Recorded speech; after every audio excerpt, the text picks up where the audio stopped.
안식 후 첫날 이른 아침에 막달라 마리아가 무덤으로 갔습니다. 무덤을 막았던 그 돌이 옮겨져 있었고 예수님의 시신은 보이지 않았습니다.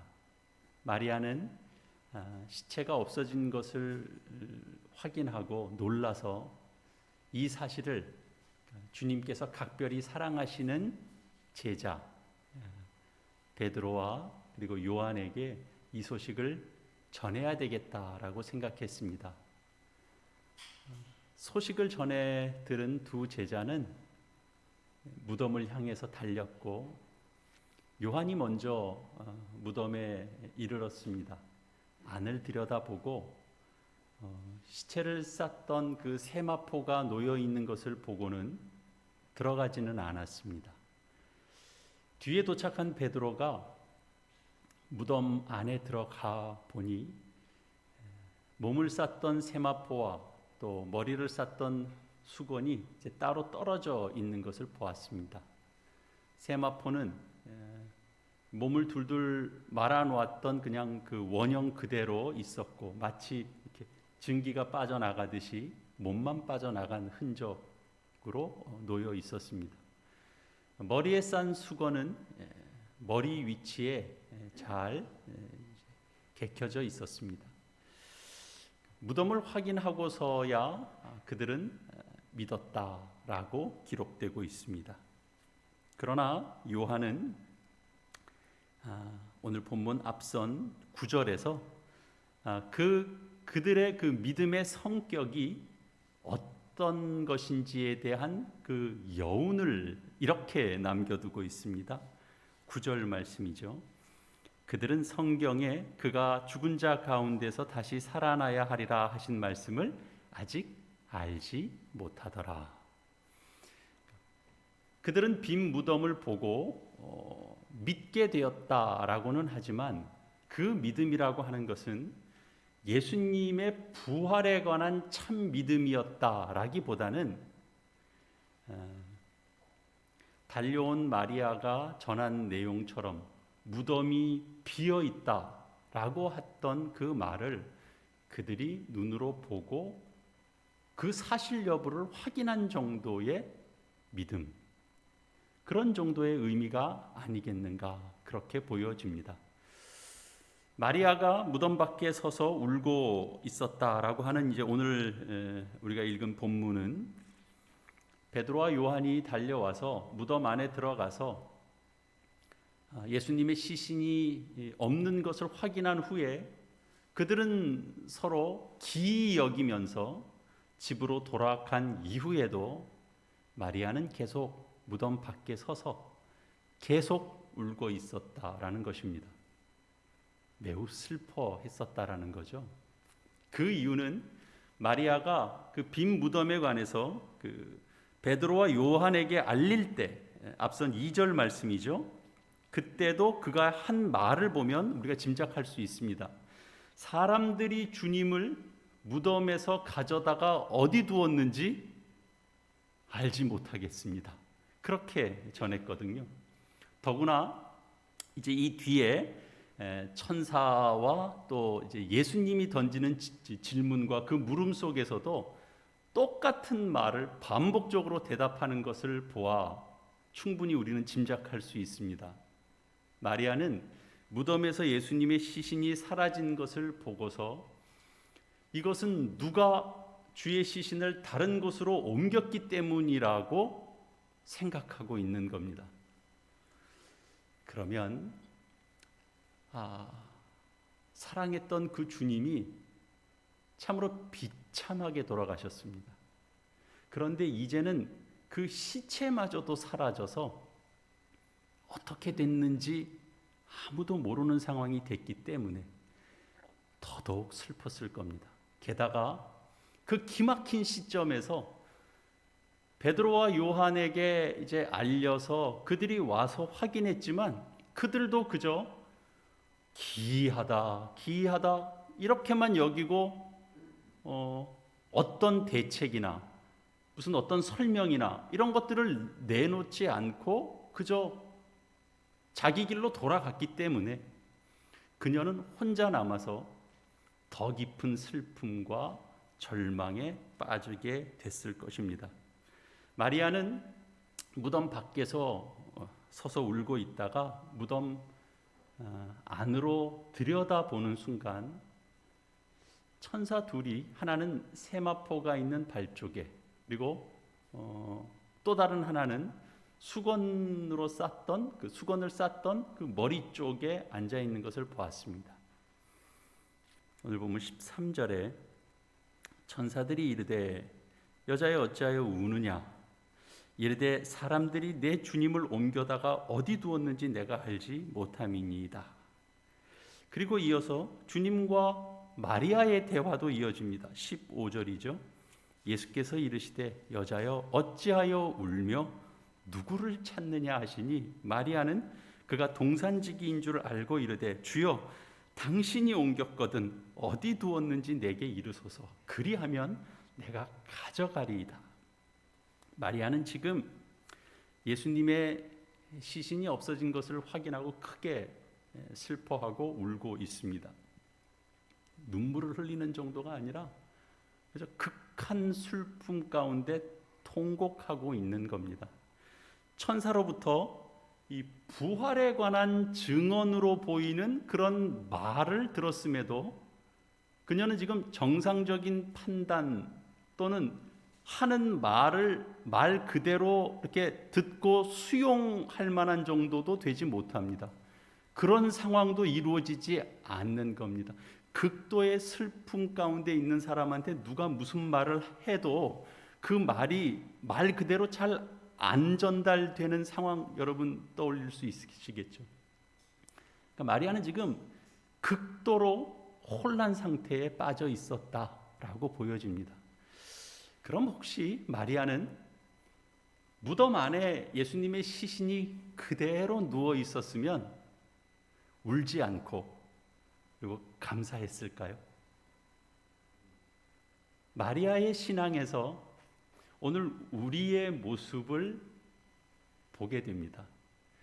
행여라도 마리아의 생각대로 마리아가 가지고 있었던 이 무덤가로 다시 찾아왔을 때 그가 가지고 있었던 그런 작은 소원대로 현실과 상황이 되어 있었다면 기독교 신앙은 이 땅에 형성되지도 않았을 뿐더러 우리가 행여라도 믿는 믿음이 있다면 그 믿음은 다 헛것일 수밖에 없습니다. 신앙은 예수님의 그 행하신 그 모든 일들을 역사적인 사실로 아는 것과 동시에 이것이 하나님의 영원한 계획 속에서 이루어진 진리라고 받아들이는 것입니다. 베드로와 요한 그리고 마리아의 반응을 통해서 분명히 알게 되는 것은 우선 눈으로 보는 것만으로 다 믿게 되는 것은 아닌 것이 분명합니다. 우리는 눈으로 보면 믿을 수 있겠으니까 좀 눈으로 보여달라고 우리는 늘 요구하죠. 그러면 믿겠다고 그럽니다. 사실 그랬다면, 그리고 그것이 거의 진리의 수준에 가까운 내용이라면 예수님 당시 예수님께서 보이셨던 그 표적을 본 자들은 예수님을 말 그대로 다 믿었어야 됩니다. 본다고 다 믿는 것이 아니고 놀라운 이적, 놀라운 기적을 경험했다고 해서 다 믿는 것도 아닙니다. 부활하신 주님을 본다고 해도 그것을 알아차리지 못하거나 또 그 음성을 들어도 그것을 믿을 수 있는 것이 아닌 거죠. 믿음과 신앙이라고 하는 것은 결국 내 생각, 내 소원대로가 아니고 하나님의 뜻대로 이루어진 그런 사실로 이 성경의 역사를 진리로 이해하고 그리고 내 자신을 그 진리에 내어놓는 것, 그것이 바로 신앙입니다. 사람들은 하나님을 대상으로 해서 내가 가지고 있는 소원과 기대를 열심 있게 하나님 앞에 설득해서 그 열심 있게 하는 설득에 따라서 때로는 기쁨과 만족을 경험하기도 하고 내가 열심히 있게 하나님을 설득하지 못하면 아쉬워하기도 하고 슬픔도 경험하고 그런 것 같습니다. 마리아처럼 자기 기대와 자기의 소원을 중심으로 기뻐하기도 하고 절망하기도 하는 그런 신앙, 그것은 우리 주변에 너무 허다합니다. 우리의 모습이기도 합니다. 생각해 보십시오. 마리아가 절망하고 슬퍼하고 있는 이 상황은 실제는 어떤 겁니까? 마리아가 기뻐하고 만족할 만한 그 실제의 상황이라는 건 그러면 또 어떤 겁니까? 그가 기대했던 대로 주님의 모습이 거기에 있다면 그건 정말 기뻐할 일인 겁니까? 그게 오늘 본문과 같은 장면, 마태복음에서는 마리아에게 이 천사가 일러준 말을 이렇게 묘사하고 있는데요. 마태복음 28장 5절에서 6절 말씀인데 제가 읽어드리겠습니다. 천사가 여자들에게 말하여 이르되 너희는 무서워하지 말라. 십자가에 못 박히신 예수를 너희가 찾는 줄을 내가 아노라. 그가 여기 계시지 않고 그가 말씀하시던 대로 살아나셨느니라. 와서 그가 누우셨던 곳을 보라. 그러니까 예수님은 평소에 말씀하시던 대로 살아나셨습니다. 천사가 강조한 것은 말씀하시던 대로입니다. 엠마오로 내려가고 있던 그 두 제자에게 나타나셔서 하신 말씀도 동일합니다. 그건 누가복음 24장에 있는 내용이죠. 이르시되 미련하고 선지자들이 말한 모든 것을 마음에 더디 믿는 자여, 그리스도가 이런 고난을 받고 자기 영광에 들어가야 할 것이 아니냐 하시고, 예수는 선지자들의 그 말한 대로 마땅히 죽었다가 자기 영광에 들어가야 할 것이 아니냐고 하는 이 성경의 꾸짖음은 예수님께서 친히 말씀하신 대로 이루어져야 그것이 옳은 것이 아니겠느냐 하는 거죠. 말씀대로라고 하는 것은 정말 이 성경의 굵직한 외침입니다.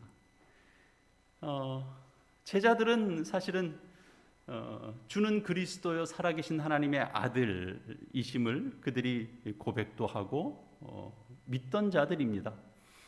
죽은 나사로를 살려내는 장면도 목격했던 그런 장본인들입니다. 그럼에도 불구하고 그 제자를 비롯해서 또 마리아조차도 예수님을 능력 많으신 하나님께서 보내신 자 정도로만 믿고 있지, 예수님께서 이 땅에 오셔서 그 많은 이적들을 이루시고 그 표적들을 일으키시면서 이루시려고 하시는 것이 무엇인지에 대해서는 그들이 아직 쫓아오고 있지 못했습니다. 깨닫지 못했습니다. 기적을 베푸시는 의도가 무엇인지 그 뜻을 알지 못했던 거죠. 나사로를 그 죽음 가운데서 생명으로 이끌어내셨던 그 주님이, 그분이 정작 십자가에 죽으셨다면, 그리고 그 일을 일으키신 분이 주님이 맞다라고 안다면, 그러면 그 주님이 죽었을 때 하나님께서 그를 일으키실 것이라는 것도 믿을 수 있어야 하지만 사실은 그렇게는 나가지 못했습니다. 그들은 아직 예수님께서 행하신 이 역사의 현장에 지금 부름받고 있고 그 현장에 있기는 하지만 이 하나님의 뜻을 그 하나씩 낱낱이 이해하는 그런 수준은 아니었던 거죠. 제자들은 아직까지 예수님의 죽으심과 그리고 부활에 관한 것, 더 나아가서 무슨 영광의 승천, 다시 오신다라고 하신 그 심판주로서 다시 오실 주님, 그런 재림에 관한 이해는 지금 전혀 없는 겁니다. 초월적인 상황들은 그들이 겪었죠. 그래서 뭔가 하나님께서 보내신 특별한 분이시구나 정도는 이해하고 있는 겁니다. 오늘날 우리도 예수 그리스도께서 행하신 그런 놀라운 일들 속에 부름받고 있는 한 사람 한 사람들입니다. 우리 스스로가 잘 이해하고 깨달아서, 그리고 우리가 감동해서, 우리가 결정해서 이런 교회의 일원으로 함께 나와 있지 않습니다. 우리는 이 자리에 그렇게 나와 있는 자들이 아닙니다. 하나님은 우리를 이렇게 많은 사람들 중에 불러다가 주님의 복음, 부활의 영광, 다시 오실 심판의 주로서의 모습, 그 재림의 영광, 그리고 그 이후에 또 이루어질 하나님의 놀라운 역사에 대해서 하나님은 세상 가운데 수많은 사람들 중에 우리를 하나님이 선택적으로 부르셔서 모아놓고 하나씩 하나씩 지금 가르치시고 있는 중입니다. 하나님이 정말 우리의 구세주이시구나. 하나님이 정말 예수 그리스도를 보내셔서 주님이 우리의 죄를 사하시고 새로운 생명을 위하여 그를 부활의 첫 열매가 되게 하셨구나 라고 하는 것들을 하나씩 하나씩 단지 지식적으로 또는 더 그거보다 더 깊은 차원으로 우리를 자꾸 하나씩 인도하고 계십니다.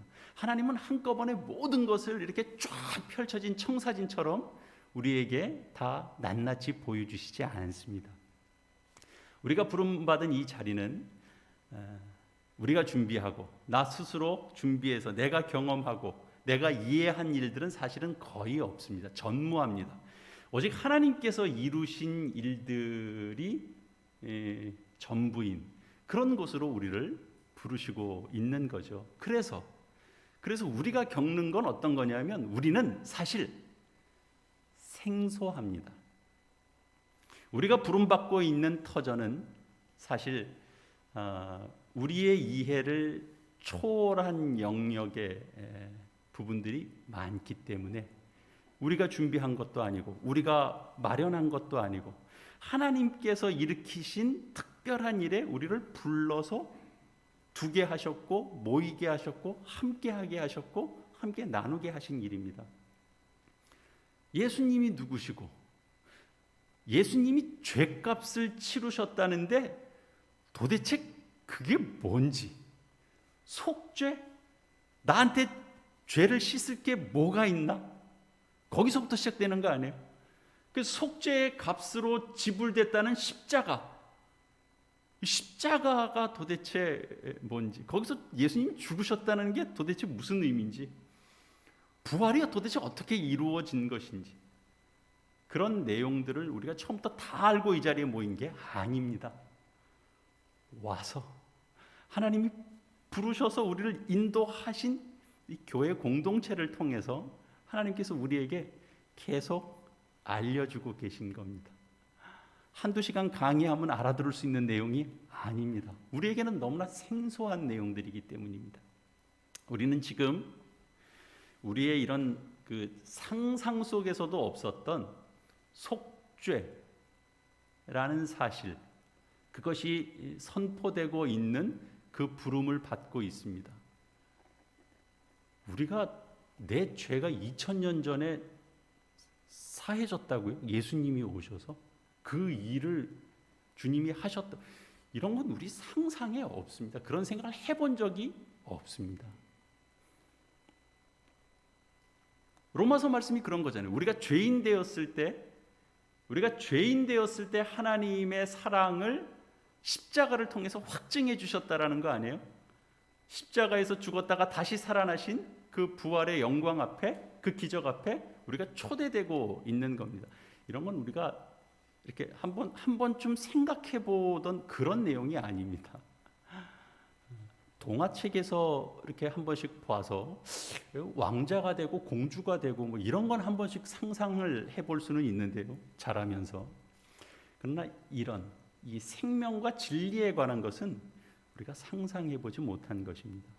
지금 우리는 앉아 있는 우리 모두가 누구나 할 것 없이 이 주님의 몸으로서의 이 교회라는 이름으로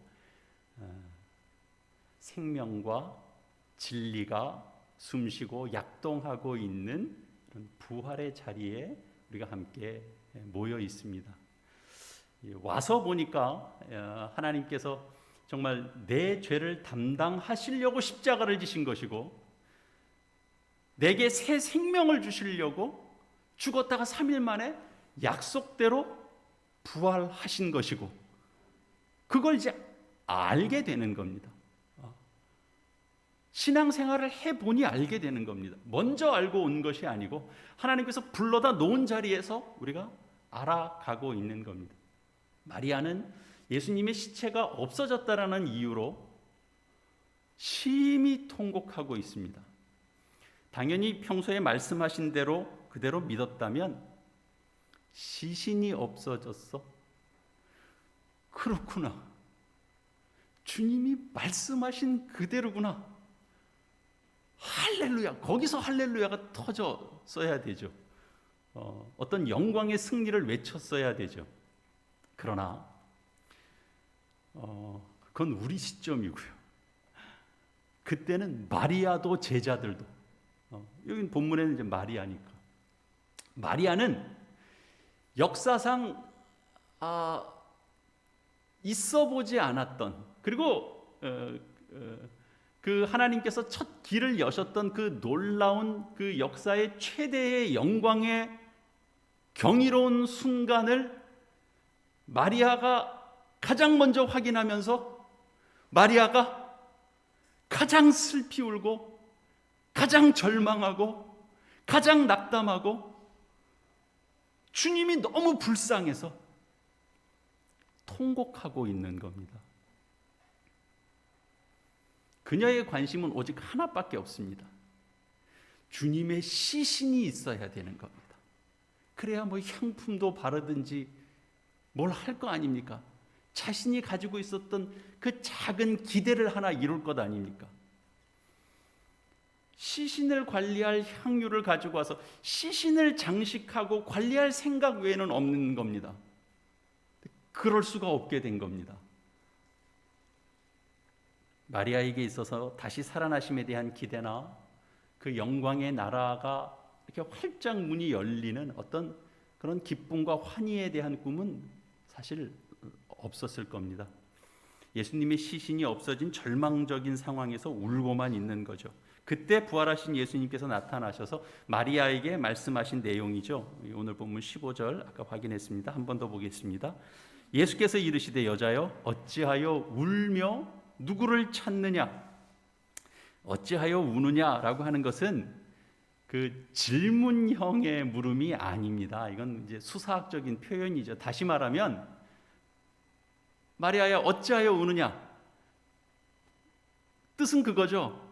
마리아야 울 이유가 없지 않느냐? 그 말이죠. 왜 우느냐?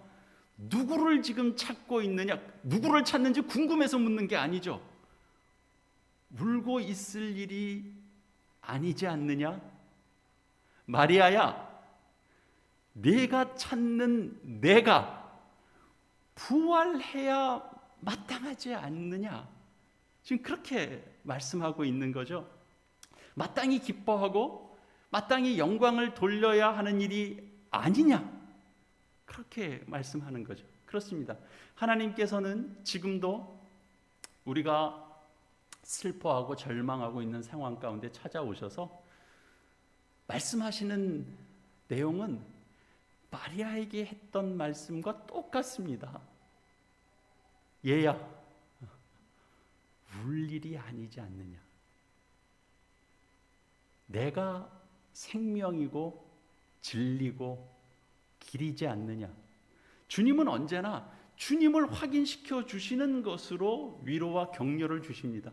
내가 곧 길이요 진리요 생명 아니냐? 너는 뭐가 지금 없다고 울고 있느냐? 우리는 대부분 내 소망과 내 기대에 대해서 사실은 절망하고 있는 곳에서 사실은 살고 있습니다. 내 기대만큼 잘 안 됩니다. 내 소망만큼 잘 안 됩니다.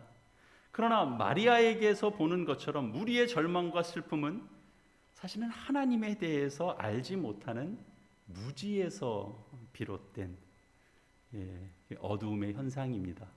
부활하신 하나님의 계획, 또 이를 이루시는 능력, 그분의 그 사랑이 갖는 그 열정을 안다면, 그것을 아는 한 우리는 삶에 대해서 두려워하거나 걱정할 이유는 사실 없습니다. 여러분, 기독교 신앙은 가난하지 않습니다. 예수의 부활보다 더 큰 지식이 있고 더 영광스러운 사실은 없습니다. 이 예수에 관한 믿음을 우리가 신앙으로 가지는 것보다 더 큰 만족은 사실은 세상에 없습니다. 성경에 등장하는 여러 믿음의 선진들, 그 믿음의 선배들은 사실은 그러니까 죽음을 두려워하지 않는 정도도 사실은 놀랍죠. 그러나 그 정도를 더 나갔습니다. 우리 믿음의 선진들이 부활을 근거로 해서 그들은 더 높은 고백으로 나아갔습니다. 내게 주신 삶으로 이 하나님의 복음의 씨앗이 땅에 떨어지고 또 하나님의 나라를 일구어 가는 그런 정말 어떻게 감출 수 없는 기쁨과 감격으로 삶을 살아냈습니다. 주님의 부활을 믿고 그 사실 앞에서 자신의 부활도 바라보는 거죠. 그 영혼을 준비하고 계시는 그 주님이 있기 때문에 그들은 적극적으로 자신의 삶을 힘있게 살았던 것입니다. 우린 이 욕심, 탐욕에 우리 자꾸 매이죠. 물질에 대한 욕심도 있고 우리 자존심 경쟁에서도 지고 싶지 않고 그렇습니다. 이 땅에 하나님의 이 통치가 실현되고 하나님의 나라가 정말 확장되는 그 복된 일에 정말 기꺼이 우리가 대가를 지불하고 그 희생을 감수해 나갔던 이 믿음의 그 선배들의 그 발자취들이 있는 겁니다. 사랑하는 교회 여러분, 우리가 초대받은 자리는 우리가 행하는 일이 전무한 곳이기 때문에 우리는 생소할 수밖에 없습니다. 교회는 하나님께서 시작하시고 일구어 가시기로 작정하신 자리입니다. 그래서 이 교회 공동체에서는 속죄라는 것이 선언이 되고 부활이 선포되는 곳입니다. 우리가 준비하거나 우리가 마련할 수 있는 그런 성질의 것이 아닙니다. 우리의 경험이 아니기 때문에 우리는 하나님에 관해서, 하나님의 일에 관해선 우리는 여전히 서툴고 우리는 여전히 상식이 없고 우리는 아직도 낯설 수밖에 없습니다. 그래서 우리는 하나님을 따른다고 하면서도 우리는 실수합니다. 우리가 부족한 것을 드러낼 수밖에 없습니다. 마리아가 마땅히 영광을 찬양하고 기뻐해야 될 장소에서 울고 있고 슬퍼하고 통곡하고 있는 것과 같습니다. 부족하죠. 서툴죠. 왜 그럴까? 거기서 마땅히 찬양해야 될 것 같은데 내가 있는 내 현실에서는 주님이 왜 그러냐? 너 찬송할 수 있어야지. 그러고 있습니다. 우리는 미숙합니다. 그러나 주님께서 마리아를 꾸중하지 않으셨습니다. 주님이 음성을 들려주시고 너희 믿음의 공동체, 그 제자가 있는 곳으로 달려가게 하십니다. 따뜻하게 음성을 들려주시고 그래서 마리아가 다시 갑니다. 다시 가는 걸로 오늘 본문 말씀이 끝나죠. 앞에 갔던 그 걸음과 분명히 다른 걸음인 겁니다. 그렇게 하나님께서 미숙한 우리가 예수 그리스도를 통해서 나타난 그 하나님의 사랑을 하나씩 둘씩 더 알아가고 더 배워가도록 우리를 이끄십니다. 우리가 준비하지 않은, 준비할 수 없는 그런 곳으로 하나님은 우리를 부르시지만 그러나 이제 부르신 이곳에서는 우리가 감당해야 되는 우리의 몫도 있는 겁니다. 분발해야죠. 더 새롭게 해야죠. 우리가 더 힘을 모아서 이 밭을 또 하나님께서 일구게 하신 일들에 관해서 이렇게 눈을 열고 더 힘써 나가야죠. 다가올 하나님의 때를 바라보면서 준비하면서 살 수 있어야 되죠. 우리가 부활의 사실을 믿는 한 우리는 세상을 두려워하지 않는 정도가 아니고 이 세상이 전부가 아니다라는 사실을 알기 때문에 천국을 준비할 수 있는 사람들로 우리가 역점을 두고 살아가야 합니다. 세상의 모든 가치는 시대를 따라서 변합니다. 상황에 따라서 변질됩니다. 어제의 의가 오늘은 불의가 되기도 하고, 전 어떤 세대의 그 참 중요했던 가치가 오늘날에 와서는 종이짝 같이 버려지기도 합니다. 세상의 모든 것들이 변하고 가치가 전도된다 할지라도 한 가지 유일하게 변하지 않는 진리, 그것은 바로 예수 그리스도의 십자가요, 예수 그리스도의 부활입니다. 인간이 고안해낸 것은 결코 진리가 될 수 없습니다. 시대와 상황이 달라지면 그것에 대한 평가도 달라지는 것입니다. 예수님은 우리의 요구에 의해서 오시지 않으셨고 우리와 의논해서 부활하신 것도 아닙니다. 그러면 뭡니까? 주님은 말씀대로 오셨고 말씀대로 십자가에 달리셨고 말씀대로 다시 살아나셨습니다. 말씀하신 대로 다시 살아나신 것처럼 말씀하신 대로 우리 또한 부활로 이끄실 줄을 확신합니다. 사랑하는 화엄남포교회 교회 여러분, 제가 여러분에게 이렇게 또 묻겠습니다. 무덤에서 그 수위만 있는 것을 보면 그것이 울어야 될 일입니까? 기뻐해야 되는 일입니까? 여러분 마음에 답을 내셨습니까? 그러면 다시 한번 묻겠습니다. 마리아가 기대했던 대로 주님이 계셨다면 그거는 성공입니까? 그건 실패입니까?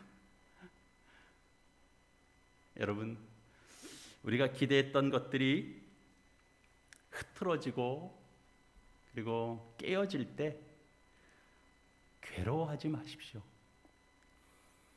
내가 기대했던 것들이 있는데 그런 것과 같지 않은 상황 때문에 힘들어하지 마십시오. 그럼 우리는 뭘 해야 됩니까? 우리는 믿음을 가져야 됩니다. 왜 그렇죠? 슬퍼할 일이 아니기 때문입니다. 우리에게 닥치는 모든 것들은 다 믿음을 가져야 되는 일들입니다. 여러분, 여러분이 아파하는 것들이 그것이 무엇이든지 주님은 이렇게 인도하십니다. 오늘 보면 17절 말씀이죠. 예수님께서 이르시는 말씀 속에 있습니다. 나를 붙들지 말라고 하십니다. 내가 알던 나로 붙들지 말라는 겁니다. 그리고 내 형제에게 너는 가라 그러십니다. 믿음으로 같이 출발한 너의 형제들과 함께 믿음의 길을 가라는 겁니다. 그리고 나에 관해서 전하라고 하십니다. 복음의 은혜를 나누고 전하며 살라고 주님께서 말씀하시는 거죠. 부활절 아침에 우리에게 주시는 하나님의 말씀입니다. 우리는 이 말씀대로 따라가야 됩니다. 우리가 알고 있는 그 주님대로 붙들려 그러지 마세요. 우리가 생각하는 주님보다 주님은 훨씬 광대합니다. 우리가 걸어가야 될 신앙 인생길 다시 정신 차리고 바라보고 또 뚜벅뚜벅 걸어가면 참 이렇게 어지럽고 힘들었던 2년 3년 뭐 그 앞에도 우리 힘든 일이 있었죠. 우리 믿음의 식구들이 잘 이렇게 함께 이 터를 또 믿음 있게 기도하며 잘 지켜오셨습니다. 이후로도 우리는 동일한 시험과 또 공격과 또 유혹 앞에 설 수 있습니다. 우리 모두가 함께 하나님께서 너희 믿음의 신앙의 길을 걸어가라 라고 말씀하시는 것처럼 함께 독려하며 믿음을 나누며 이 주어진 믿음의 인생길을 감사하며 걸어갈 수 있는 저와 여러분 모두가 되시기를 바랍니다. 우리 말씀을 따라갑시다. 말씀대로 되어질 줄 믿습니다. 함께 기도하는 시간 갖겠습니다. 오늘 부활절 아침입니다. 우리에게 주신 주님의 말씀대로 내가 화음을 이루는 삶을 살기 위하여 내 마음에 결신하는 것들을 함께 기도하겠습니다. 주님, 아침입니다.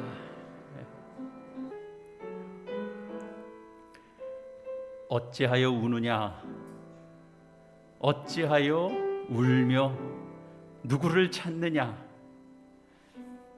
천사가 묻고 주님께서 물으시는 그 말씀이 저희 심령에 분명하게 꽂히기를 부활절 이 아침에 주님의 크신 은혜가 있기를 간구합니다. 저희는 얼마나 우리의 기대대로 되지 않을 때 슬퍼하고 절망하고 실망하는지 모릅니다. 저희는 얼마나 눈으로 보고 손으로 만져봐야 되겠다라고 주장하는지 모릅니다. 우리의 기대대로 된다면 그건 정말 아무것도 아닌 것을 저희는 잘 모릅니다. 눈으로 본다고 믿음이 생기는 것이 아닌 것을 여전히 깨닫지 못합니다. 주님, 이 낯설고 낯선 이 신앙의 길을 온전히 걸어갈 수 있도록 주님 도우시고 간섭하여 주시옵소서. 저희는 하나님께서 이루어 가시는 그 일에 무지하고 쫓아가되 여전히 서툽니다. 미숙함을 깨닫고 새날이 밝을 때 그 어둠이 걷히는 것처럼 부활의 아침에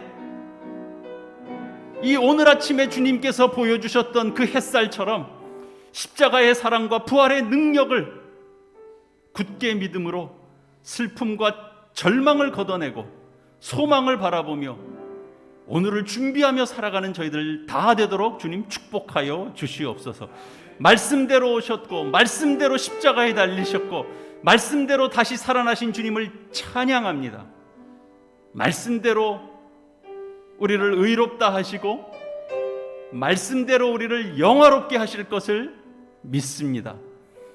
주님의 부활이 저희 모두의 삶에 새롭게 변화를 일으키고 새롭게 소생케 되는 그 진리의 원천이 되게 하여 주시옵소서. 부활의 예수 그리스도의 이름으로 기도합니다. 아멘.